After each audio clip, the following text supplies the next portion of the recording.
In this video, we're looking at vectors in shapes. So we've got a triangle drawn here, A, B, C, and you can see a little arrow here, and an A, which tells you the movement from A to B. So to get from A to B is called an A. So the movement from A to B is called A, and the movement from B to C is called B. So the movement from A to B is called A, and the movement from B to C is called B. So the question says, write the vector A to C in terms of A and B. So we want to get from A to C. We can't go straight up the line A to C because we don't know what it's called. So we need to go in terms of A and B. So we're going to get from A to C by going from A to B and then from B to C. So we're going to take the long route. We're going to go from A to B and then from B to C. So A to C is called A, that's A to B, plus B to C, which is B. So A to C is called A plus B.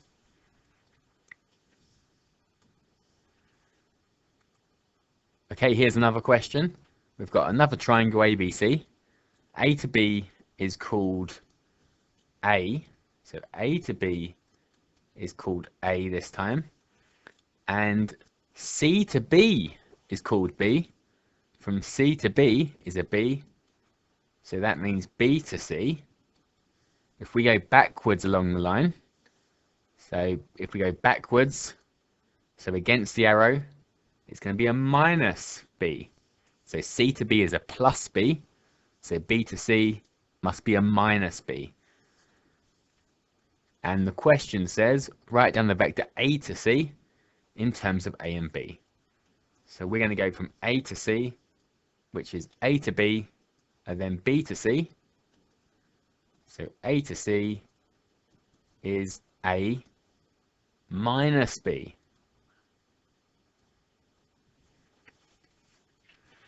Write down the vector A to M. So M is halfway in between A and C. So A to M in terms of A and B. So A to M is half of A to C. So half of our last answer. So I'm going to half both of these. So I'm going to have half of A. And then half, take away half of B. So A to M is half of the A to C journey, which is half A minus half B.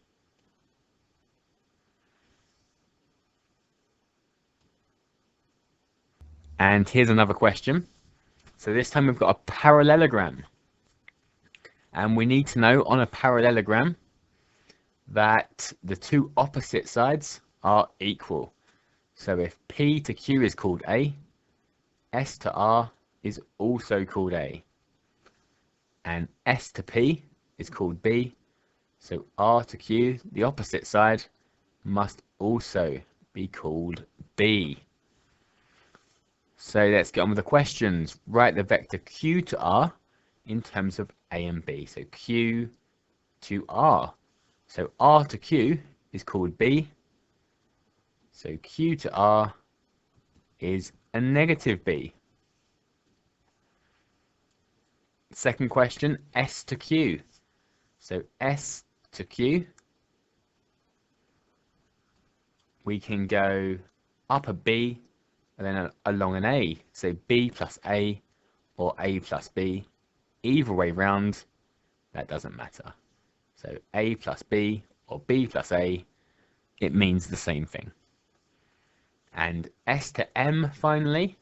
S to M, M is half of S to Q. So S to M is half of S to Q. So half of this answer, so that's half of an A plus half of a B. So we half the entire thing and that would be the midpoint.